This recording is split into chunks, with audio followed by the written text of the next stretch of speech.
2 daughters, Kaylee and Anna, his 2 sons, Gabriel and Corbin, his father, Larry, his mother, Sue, his father-in-law, Roger, his mother-in-law, Lynn, stepmother, Leslie, and brother-in-law, Austin.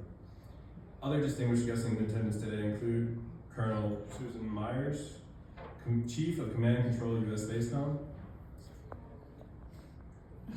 Mr. Ken Burnett, Technical Director of Delta 7, Lieutenant Colonel Jacob Parrish, Chief Master Sergeant Retired Tom Drake. Nope. And finally, we extend a warm welcome to all family, guardians, friends, and family in attendance today.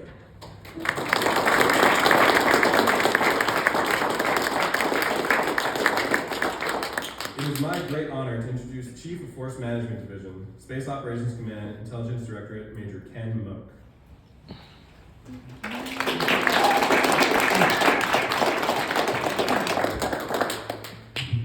Thank you, Sergeant Harrison. Thank you for joining us today as we celebrate a career that spans 20 years, a career that impacted so many people, that shaped the lives of so many airmen and guardians, and that shaped the development of space systems and space processes across the board.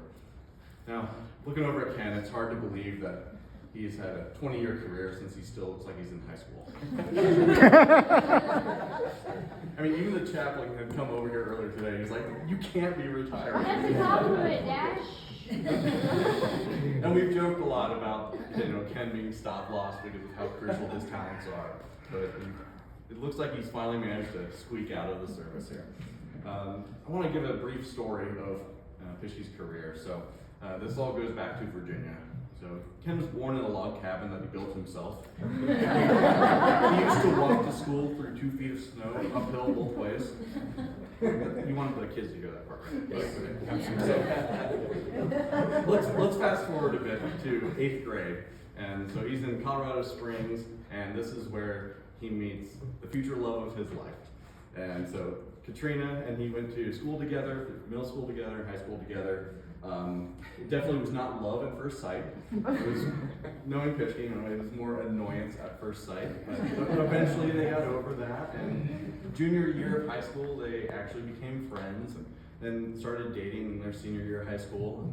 Things escalated quickly, and they got married 2 days before graduation for high school, and then he shipped out for basic 4 weeks later. So when you start doing the math here, we are not just celebrating 20 years of service to this country. We're celebrating their 20 years of marriage because, this week is your 20th Nice. anniversary. So congrats.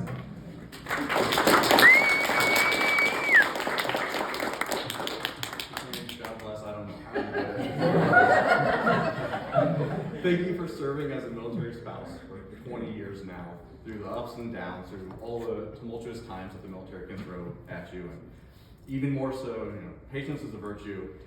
I don't know how you what you've done. Standing by Ken throughout all of this, as those of us who are in, or those of us who are here know, Ken can be a very trying individual. I can't imagine what it's like at home. And kids also, thank you very much. All right, let's see here. Ken's a pretty sharp guy, as you all should know. When he came out of basic, he got his first choice, so he rolled right into communications and signals intelligence production. So right after basic training, the Pishke's up, and they went to Fort Huachuca, Arizona, and that's where Ken, being a super nerd, he absolutely crushed the training out there. And then immediately they uprooted again, and they rolled on out to sunny Pensacola, Florida. And that's where Ken started some additional cryptologic training. After their stint on the beach in Pensacola, they rolled out to Fort Gordon, to the 31st Intelligence Squadron. And some of us know that's the home of NSA Georgia. And for those of you who don't know, that's good OPSEC on the NSA. So he served as a Morse code operator. Now, I told you he was a super nerd, right? This guy, no kidding, sleeps with a Morse code key on his nightstand. And it's absolutely functional too. Just a little weird. I expect nothing less. But I just want to highlight some things that were noted on his very first performance report in the Air Force. His supervisor said that he is extraordinarily bright and extremely talented and hardworking. And I could go through and list all of the different EPRs, all of the different records that have said just how bright he is, and how committed he is, how much he takes care of the mission, and how much he takes care of the people. But we don't have that type of time, and Ken likes pizza. I love pizza. During Ken's time at NSA Georgia, he processed thousands of signals. He provided time-sensitive intelligence to our forward deployed troops in Iraq and Afghanistan. He was an astute analyst, and he was picked to train the other multimodal analysts. So this isn't someone who's just skating by doing his job. He's somebody who's excelling at everything he's doing, and he's handpicked to train the other folks around him. And during his time at NSA Georgia, that's when Kaylee and Anna were born, and Ken and Katrina, they recognized that the hot and humid South is absolutely nowhere for humans to live, let alone raise children. And so they were able to return to their roots. So they came back out here to where they graduated high school together, back to Colorado Springs. So the next assignment for Ken was as a counter-communications systems operator, so a CCS operator. So he worked over at the 76th Space Control Squadron, which we now know as the 4th Electromagnetic Warfare Squadron. Spent 4 years at the 76th and was yet again picked to serve as an instructor. During this time, he also completed 2 deployments to IUD, and he served as the NCOIC for the Weapons and Tactics Shop. So this is a big deal for those who don't know what weapons and tactics are. That's where you have your cream of the crop. They go and they figure out not just, okay, how do we use this system, but how do we use this system better? How do we make the optimum use of everything that we're prescribed, and then how do we go out and fight with that kit? So Ken was naturally the person who got picked to represent the operators for that weapons and tactics shop. And that's where he optimized those CCS operations, and basically everybody else who has been working CCS has been riding on his coattails and has built upon his legacy. So he's codified new techniques, and he was training the other operators for CCS, and then it came time for a new job, right? So it's at this point you'd expect, all right, Ken, he's PCSing, the family has to uproot, gotta move across the country, start all over again. And then I go into how hard it is to be a military brat. But that's just not the case. So Kaylee and Anna, they were the ones who had to move, and they were really young when you moved from Georgia out here to the Springs. So, it counts, but does it really? Ken has been stationed here since 2009 at this base. This is unheard of. And this is also where Gabe and Corbin were born. So you guys have been so fortunate to be able to live somewhere more than just 2 or 3 years at a time, and to have that type of continuity, and to just be able to have friends, and not having to up and leave, new environment, learn a bunch of new people's names, all that jazz. You managed to stick it out here, so that was well done. I don't know how you did it, but I'll let you know. So the next gig for Ken was working over at the 21st Operations Group, and that's under the 21st Space Wing at the time. And we can't discuss a lot about what Ken did. It was all very much super secret squirrel. But he did provide intelligence support to acquisition and intelligence support to the employment of space control systems. So a lot of these super secret squirrel systems are things that cost megabucks, and they're things that you'll probably never even see in the unclassified environment during our lifetime. But he also worked for Lieutenant General Miller, then Colonel Miller at the time. So as you can imagine, this was a very low stress job, very slow ops tempo. Yeah, not so much. But Ken absolutely crushed his role in the 21st Ops Group. And it was there where he was developing tactics, techniques, and procedures, the TTPs, for exquisite space systems. And then codifying the curriculum for those different systems so that other folks who go out learn how to use the systems, learn how to employ them in a wartime scenario. After that, Ken headed over to the 16th Space Control Squadron, where he worked for now Brigadier General Pepper. Again, you can kind of see a trend here, right? The degree of excellence demanded by the leadership throughout his career has been incredibly high, and Ken has always exceeded expectations. He was quick to absorb the technical and operational details of the systems. He was picked again to serve in a training role, this time as the flight chief for the training shop. He oversaw training for bounty hunter, among other systems. He also deployed to the ops group out of Kadena Air Base, Japan, and he was providing expeditionary space control, and he also served as the senior enlisted advisor, which is an extremely important role, making sure that the enlisted are taken care of, that the roles and responsibilities are properly delineated and executed across the force. He also served as the lead signals intelligence analyst. So, as you can see, Ken wears many hats, and this would continue throughout the rest of his career. Everywhere he goes, he absorbs additional duties, and he's always executing his primary mission to the utmost. So, his subject matter expertise in signals intelligence, in counter space systems, and in the operational deployment and employment of space systems made him the ideal candidate to be selected to serve on the Air Force Space Command staff. So initially he kicked off in the A36YA branch, which was later renamed A2Z, and then later renamed S2Z. So he's been here a while. One of the reasons that we couldn't let him go from Peterson. But over the years in Building 1, he provided invaluable intelligence expertise, guidance, and intel support to numerous general officers. He steered the development and employment of countless systems, including incredibly highly classified space weapon systems. And keep in mind that this was a green door position, so it's a highly competitive role in which you're handpicked and interviewed, and they're looking for the best of the best. And that's why Ken was selected, and that's why Ken stayed there for so long. He demonstrated intimate knowledge of friendly and classified systems and helped shape our actual operational war plans. Throughout his time, he has supported over $70 billion of highly advanced Space Force and Air Force Space Command systems. Naturally, he was in the first tranche of selectees to transition from the Air Force over to the Space Force, which meant that he got to stay here even longer, of course. And it was in his role as the Space Superiority Branch Manager when I finally got to work with him. He rolled in as the Space Superiority Branch Chief. And I've given a brief overview of some of his previous assignments and some of the things that he accomplished there, but it doesn't speak too much about the man that he is, and I want to get into that a little bit here. So I came in as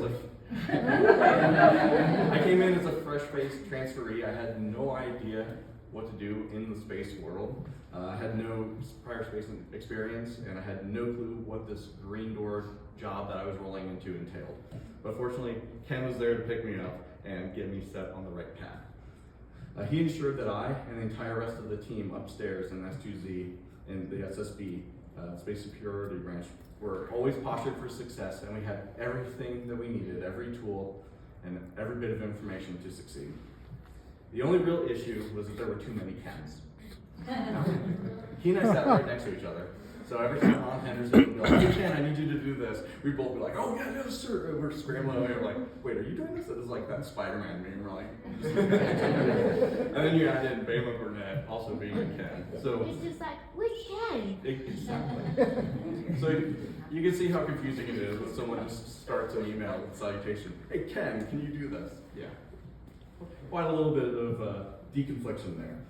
There was also that one Fiber One bar incident.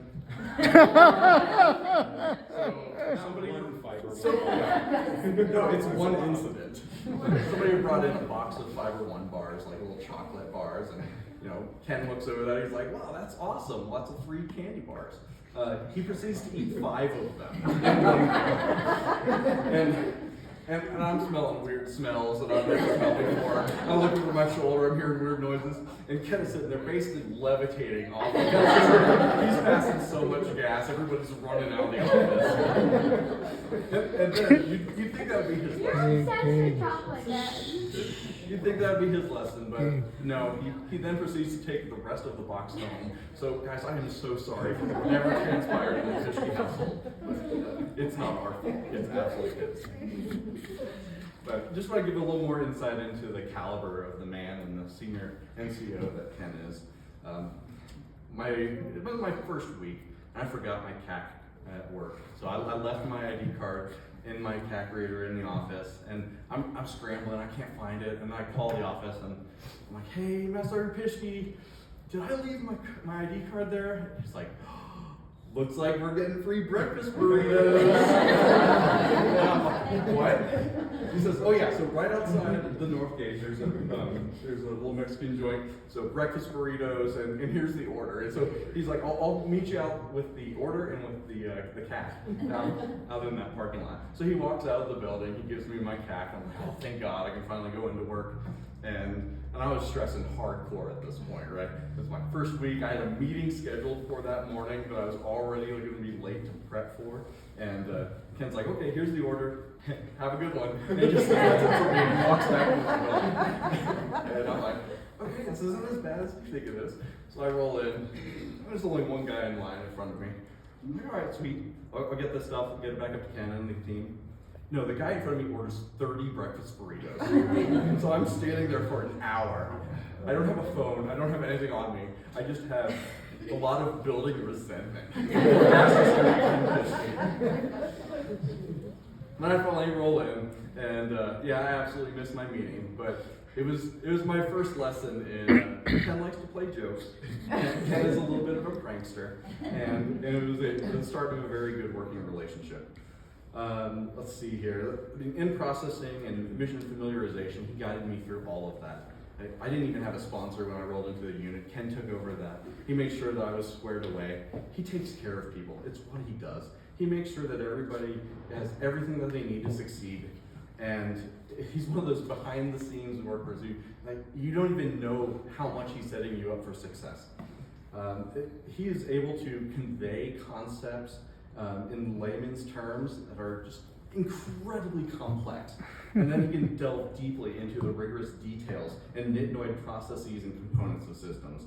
He has a tremendous knowledge base, and he also has more dad jokes on hand than I've heard my entire career. Ken's humor is on a whole different level. It always has been. So let me tell you a story about him when he was very young. So he's in the car seat, little Kenny in the back of the car. He's running along, he's causing all kinds of mayhem in the back of the car, throwing stuff, distracting his mom to no end.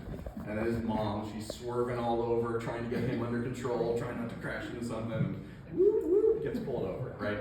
So, cop comes up, she's trying to explain, yeah, the kid's being a nuisance in the back and trying to get a hold of him. And that's when Ken pipes up, my mom drinks and drives. So, of course, his mom is scrambling, trying to explain that the bottle next to her and the cup holder is a Coke and not a beer. But, you know, that's what working with Ken was like. And sometimes you got him back. And one of the success stories for getting Ken Pischke was, you know, I gave him a Teams message. I was like, hey, man, Major Storm's been trying to get a hold of you. Here's the number. And then I had the front office. I sent him another message. I was like, hey, I don't know what this guy's issue is, but this guy needs to hear from you right now. So he calls up and he's like, hey, I'm trying to get a hold of a Major Storm. I'm looking for a Major Storm. And the guy on the other end's like, so this is the weather squadron. that was one of the only times I managed to get Ken and kind of get him embarrassed. He's a hard man to embarrass. But I've truly valued your mentorship over the years. You've never hesitated to correct me. You've always put in those good helping questions, right? Like, are you sure you want to do that? That could work, but have you thought about this? You've always been there, rock solid, to help guide and steer me, to mentor me. And this is just my story, right? I can imagine that everybody out here in this audience has something similar where they have been led down the right path thanks to Ken Pischke. And we'll never know just how wide that net sweeps, but it is truly significant. He's also helped me navigate issues even when the ethical waters were muddy. Ken is responsible for safeguarding some of our nation's most classified knowledge and systems.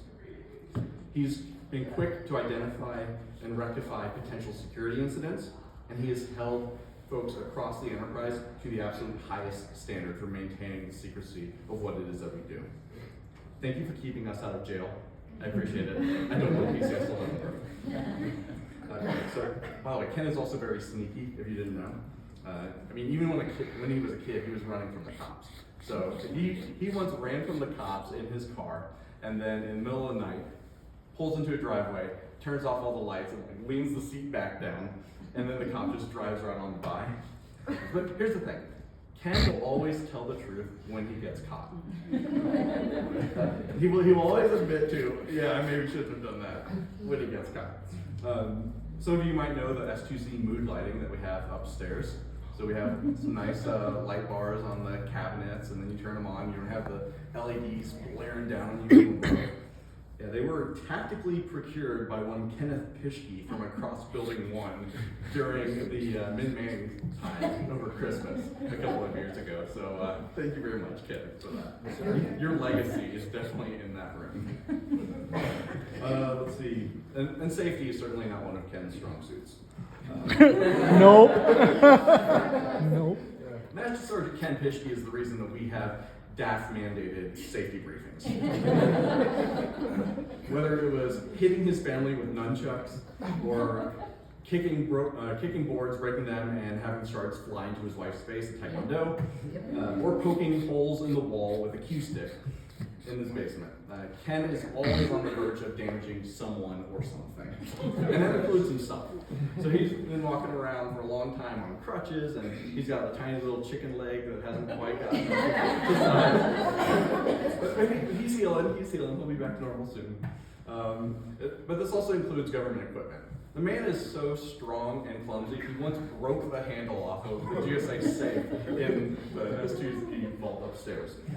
And we actually still have that handle somewhere. I don't think that we can bring it out and give it to you, but that's still floating around up there.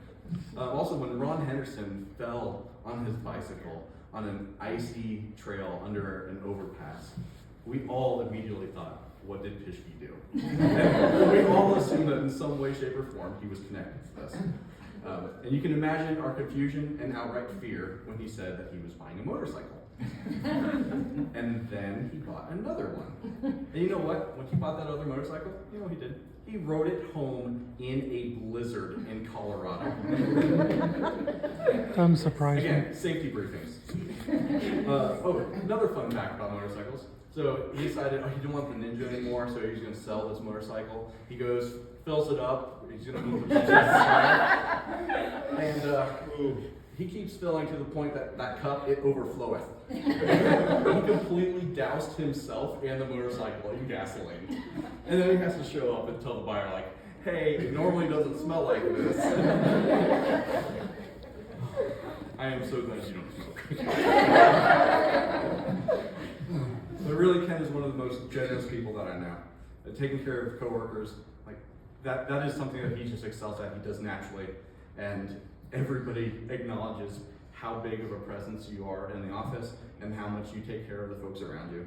It could be dealing with immense life challenges and comforting people as they're going through the hardest times of their lives, or it could just be providing rides to folks to get to and from work.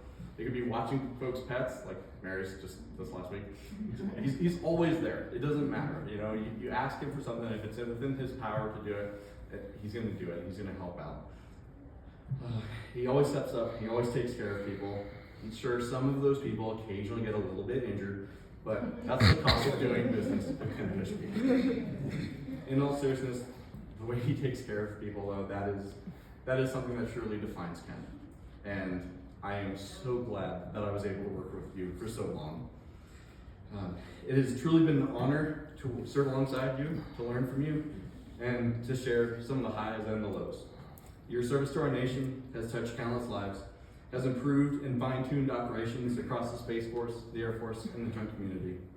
To the Pischke family, thank you for letting us borrow Ken. For the many conferences, the TDYs, the deployments, and the long days at the office. We now have to return him back to you.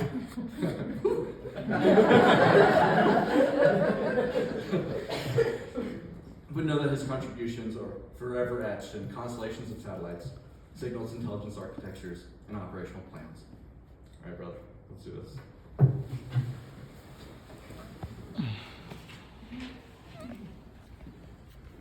Thank you, Major Ken Moak.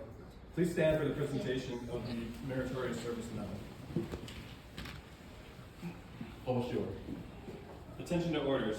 Master Sergeant Kenneth M. Pischke distinguished himself through outstanding service as branch manager Intelligence Superiority, Intelligence Integration Division, Directorate of Intelligence, Headquarters Space Operations Command, Peterson Space Force Base, Colorado. During this period, Sergeant Pischke led a 13-member branch supporting a $70 billion portfolio for 6 combatant commands. As the manager of a classified system, he led 11 upgrades, 3 inspections, 74 installs, and a 10-year degradation fix, resulting in enterprise-wide shutdown. Additionally, Sergeant Pischke managed clearances for 45 positions across 6 deltas, integrating intelligence for 20 future space assets. Furthermore, he led a 2-month field command exercise capturing 34 operational needs, culminating in the service's first intelligence deployment to deter Russian aggression. Moreover, Sergeant Pischke was pivotal in crafting the service's first intelligence mission directives, codifying responsibility for 22 units. Finally, his exceptional performance contributed to his team's winning of a headquarters award for second quarter 2022. The singularly distinctive accomplishments of Sergeant Pischke culminated a distinguished career in the service of his country and reflect great credit upon himself and the United States Space Force.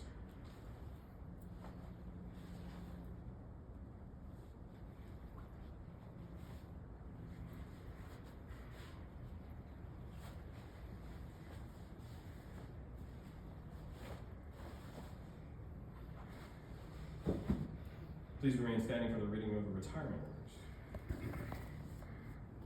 Publish order.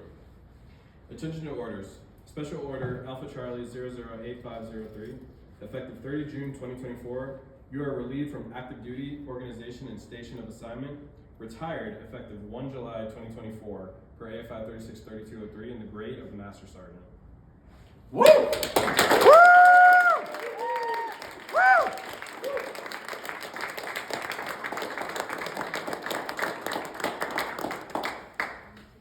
At this time, Major Moak will present Master Sergeant Pischke the Certificate of Retirement from the Armed Forces of the United States of America.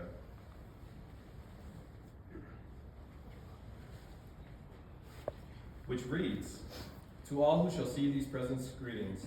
This is to certify that Master Sergeant Kenneth M. Pischke, having served faithfully and honorably, was retired from the United States Space Force on the first day of July 2024.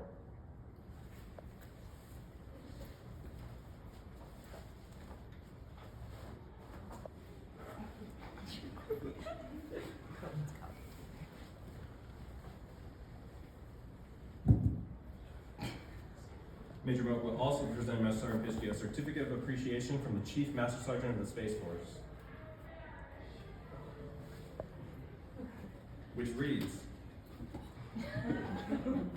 I am proud to join your friends and family in congratulating you on your retirement from the United States Space Force. Master Sergeant Kenneth M. Pischke, the achievements and contributions you have made throughout your career are indicative of the core values of our great service. Your retirement is well deserved, but your selfless contributions will be sorely missed. On behalf of all Guardians, thank you for your faithful and devoted service to our nation.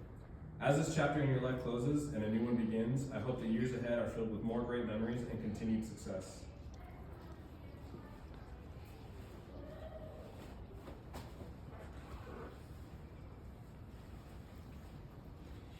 Now, he will also present a certificate of appreciation from the President of the United States.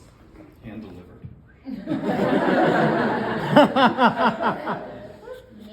Which reads, I extend my personal gratitude and the sincere appreciation of a grateful nation to you for your patriotic service to our country.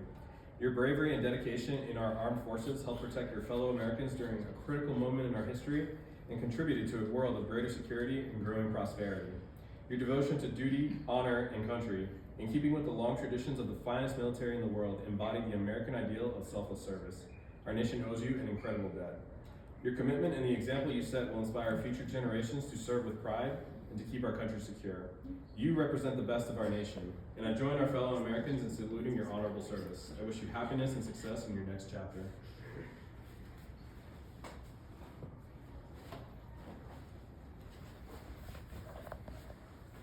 Mrs. Pischke, would you please come forward and place the retirement pin on your husband's collar? Children of Master Sergeant Pischke, feel free to smash your dad's retirement pin in as hard as you like. If you wear it,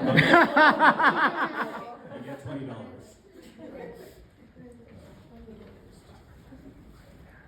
From him. I don't want to do it hard. Thank you. I don't want to hurt you. I don't want to hurt you.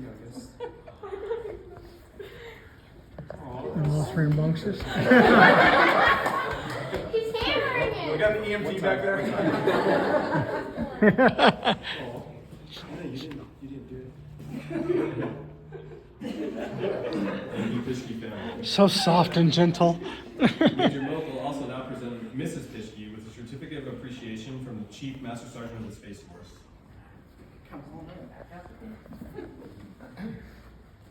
Which reads, on behalf of all Space Force guardians and their families, the Chief Master Sergeant of the Space Force presents his certificate of appreciation to Mrs. Katrina L. Pischke.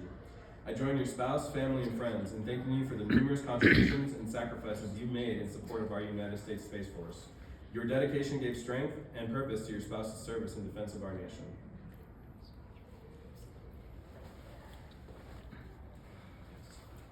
I did not.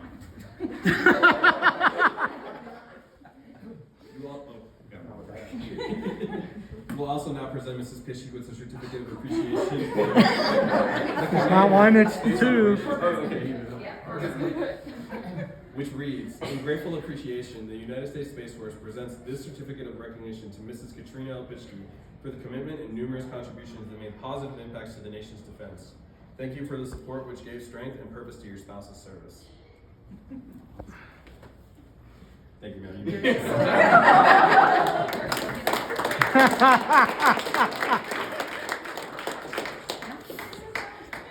All right. Now will Kaylee, Anna, Gabriel, and Corbin You're please come that way. forward? Okay, you gotta go in order. Whatever. Major Moak will now present Master Sergeant Pischke's children with certificates of appreciation from the Commander, Space Operations Command, United States Space Force, which read.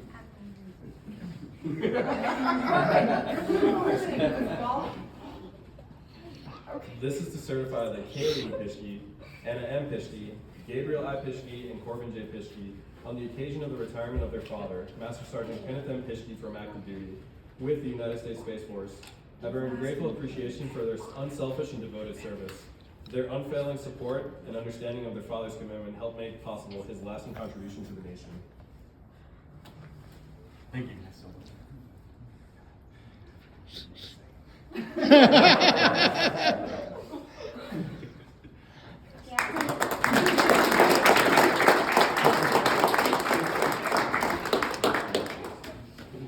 Please be seated.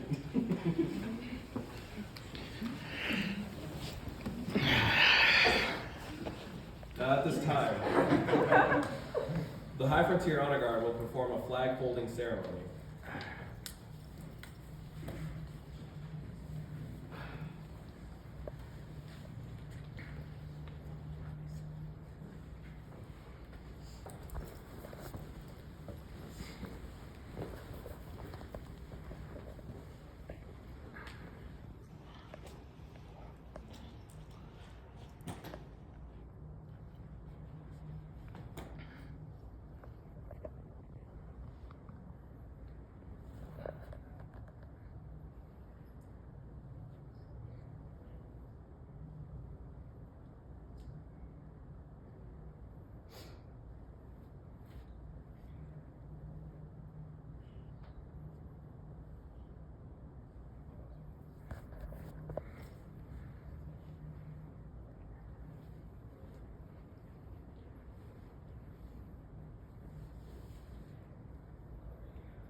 For more than 200 years, the American flag has been the symbol of our nation's unity, as well as a source of pride and inspiration for millions of citizens.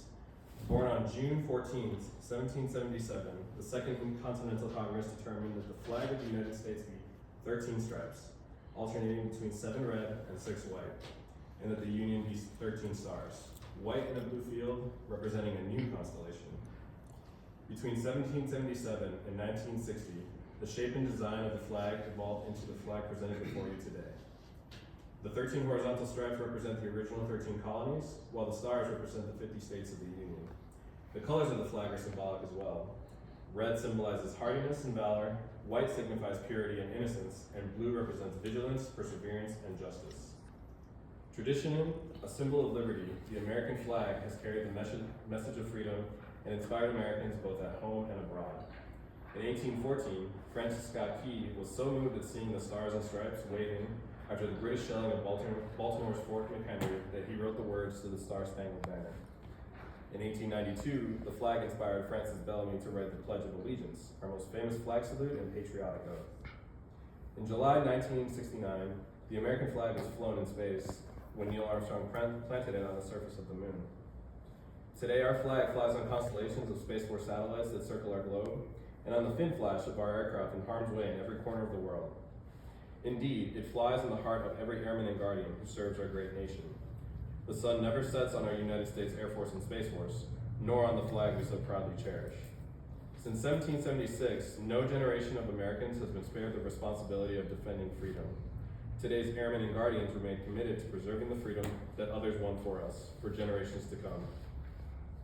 By displaying the flag and giving it a distinctive fold, we show respect to the flag and express our gratitude to those individuals who fought and continue to fight for our freedom at home and abroad. Since the dawn of the 20th century, airmen have proudly flown the flag in every major conflict on land and skies around the world. It is their responsibility, our responsibility, to continue to protect and to preserve the rights, privileges, and freedoms that we as Americans enjoy today. The United States flag represents who we are. It stands for the freedom we all share and the pride and patriotism we feel for our country. We cherish its legacy as a beacon of hope to one and all.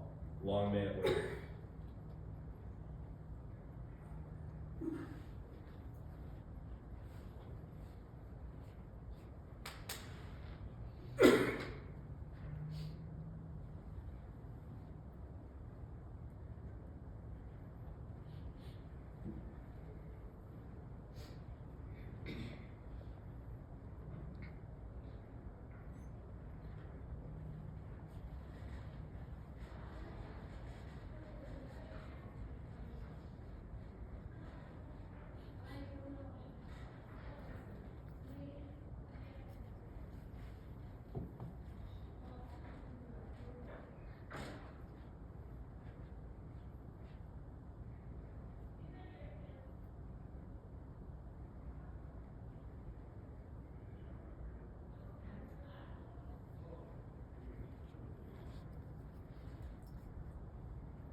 Thank you, High Frontier Honor Guard.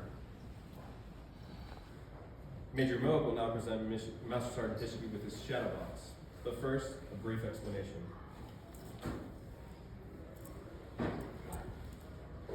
According to some accounts of naval history and tradition, when a sailor retires and is departing the ship for the last time, It's considered bad luck for the sailor's shadow to touch land before he or she does. Thus, the sailor's shipmates would construct a sturdy box, handcrafted with the finest materials, in which to display mementos of the sailor's accomplishments, thereby symbolically creating a shadow of the sailor. The box safely contains the sailor's shadow until he or she is safely ashore, at which time the shadow box can be given to the sailor in a presentation ceremony. This tradition has been adopted by militaries around the world, with the shadow box typically laden with personal items that depict a member's advancements and achievements. The national flag is usually included to symbolize the country that has benefited from the faithful service of the recipient.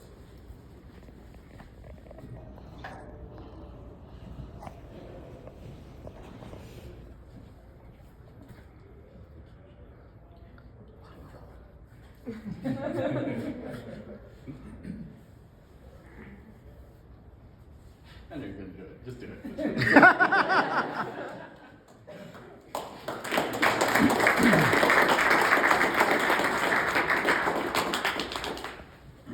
Ladies and gentlemen, it is my privilege to introduce Kenneth M. Pischke, Master Sergeant, United States Space Force, retired.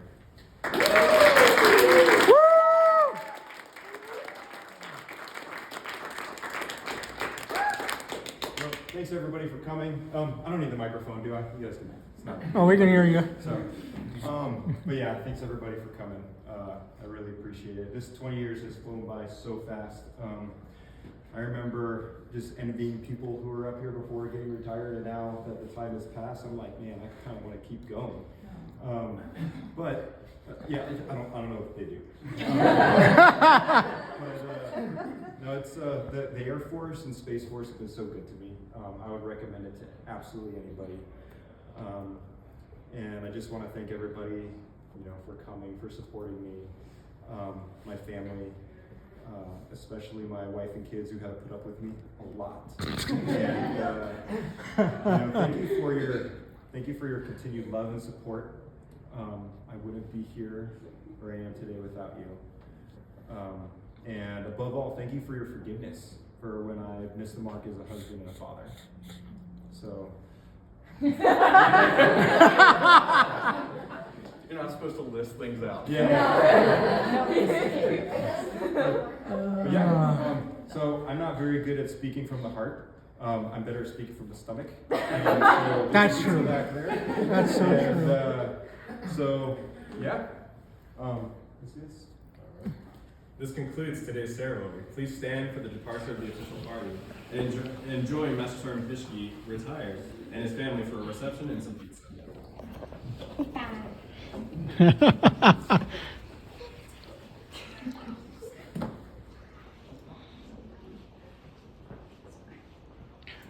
Thank you, everyone. Woo!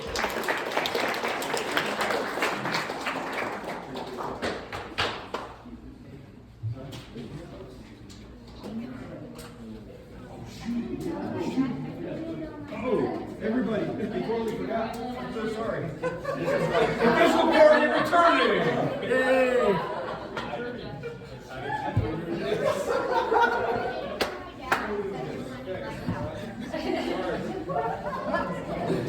Have a seat, have a seat.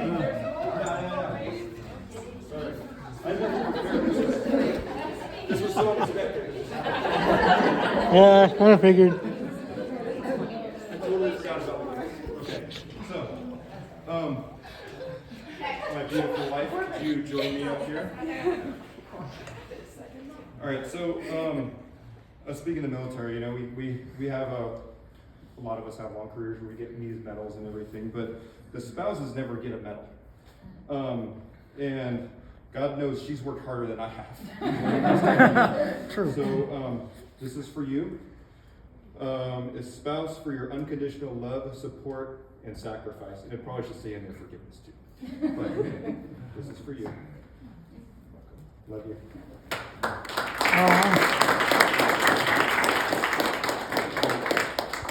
Kaylee, you're next. So Kaylee, I've never seen anybody's eyes light up like hers when she first fired an AR-15.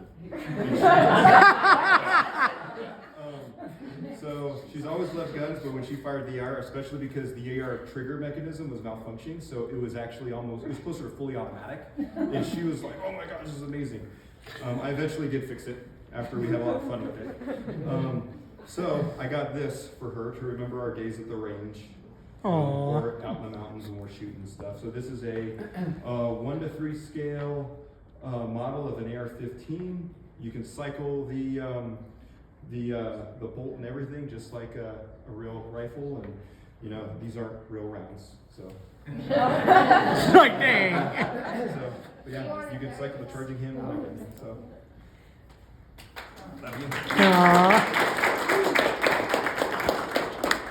Okay, for Anna, so Anna is always telling me these cool ways to survive in the wild. What there? So I don't ever remember any of them because a lot of times I don't listen, but I think it's really cool. So what I did is, as a memento for all those times where you're like, hey Dad, if you do this, make sure you don't, if you're out in the middle of nowhere, don't drink your pee.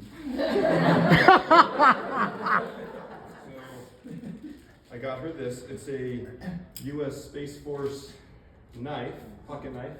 Nice. So this is for you.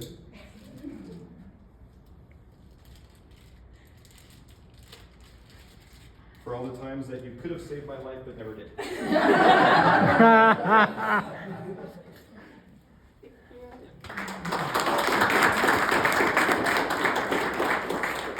Gabriel, come on up, buddy. All right. So this is so Gabe really wants to be an aerospace engineer. He loves space and all that stuff. So this is a laser etched solar system, and it works as a night light with the colors and everything. The only thing that they did wrong on here is that the Earth is not flat.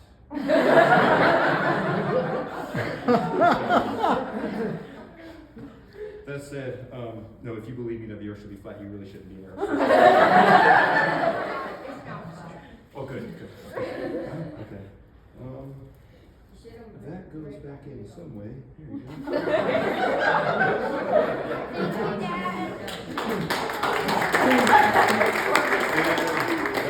Oh, he's in the rush. We have Corbin, my youngest. So this kid is pretty amazing. He and all the other kids are too. So I remember one time in Black Forest, we were playing hide and go seek, and it was super cold. It was like maybe 15 degrees out or so, and we weren't planning on playing hide and go seek outside. We just had like light hoodies on, blue jeans, and we were just running around playing hide and go seek. And what the rule was, is since we're in the forest and it was really hard to find people at night and nobody had flashlights, we said, okay, if 20 minutes goes by and the people haven't been found, the hiders haven't been found by the seekers, then the hiders win. So we went up on a ridge and we laid down in the snow. And I was like, Corbin, and we were just in like this bush, and I was like, Corbin, you gotta stay quiet. They're gonna be walking around us. Don't move if they come close. And he's just like, okay, got it, Dad. And I'm like, there's no way he's gonna last 20 minutes. It's too cold out. And he just lays there. About 3 minutes pass. I'm like, just want to make sure he's okay. Corbin, you okay? He's like, yeah, I'm fine. Okay. I'm like, cool. About 10 minutes passes. I'm like, Corbin. And I think he fell asleep. And I'm like, Corbin. And he goes, shh, fireworks. Okay, cool. Wow, you're a pretty tough kid. And then like 15 minutes passes, and I'm like, starting to poke him. He's just laying there, just completely still and patient. I've never seen anything like it. And then 20 minutes passes, and I'm like, buddy, you still awake? We're done. And he goes, okay. And he gets up, and he's like, hey, we won. And he just goes back to bed. I was like, holy cow, it's freezing outside. So this kid's either going to be one of two things, I think. He's either going to be like a sniper, or he's going to be a professional hide-and-seek player. But I don't know if that last one's going to pay the bills. But anyway, he also is a really good shot. So I got this because his favorite gun to shoot is a little Ruger 22 handgun, the SR22 that we have. And he loads the thing, pulls back the slide, shoots it himself, and he shoots pretty accurately. So I figured I'd get you this. They didn't have any SR-22s, but they had a 1911. So Oh, nice. here you go. Why is that there? Yeah, it shook out of the packaging. Don't worry about it.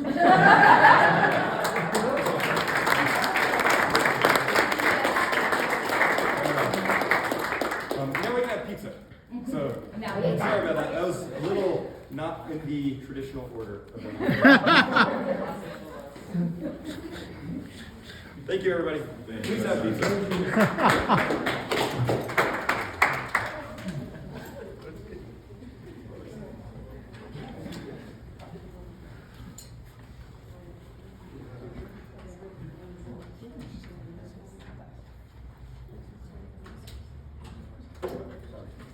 He's not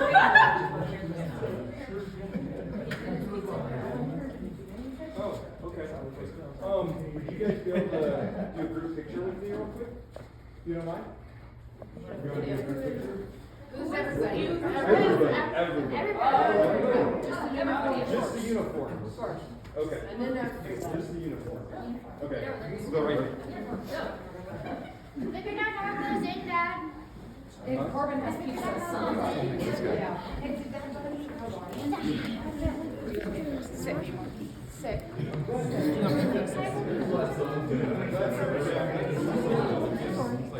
Can you even fit them all in the camera? Oh, there we go. Have Tom staying in the back.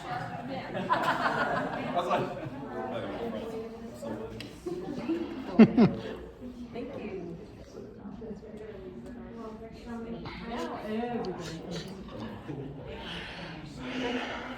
That first one I couldn't see Kim. Oh, they all blend in so well. It's the hair.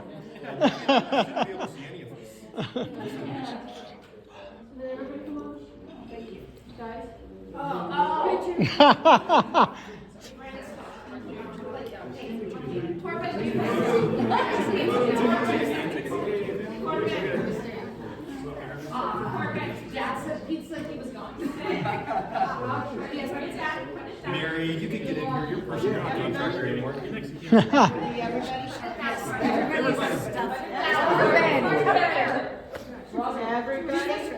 Everybody, really?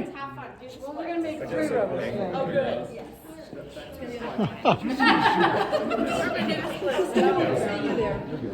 Let me sit on your knee. There you go. There we go. We have 2 everybody's not in it. You hop in and we'll take the picture. Oh, yeah.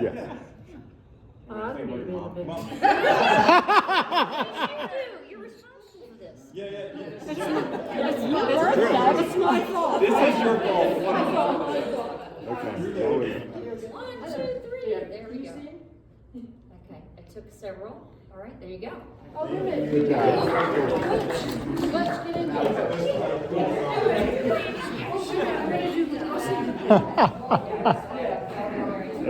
20 years later, who's that? Wow. And look who's first in line for pizza. I knew it.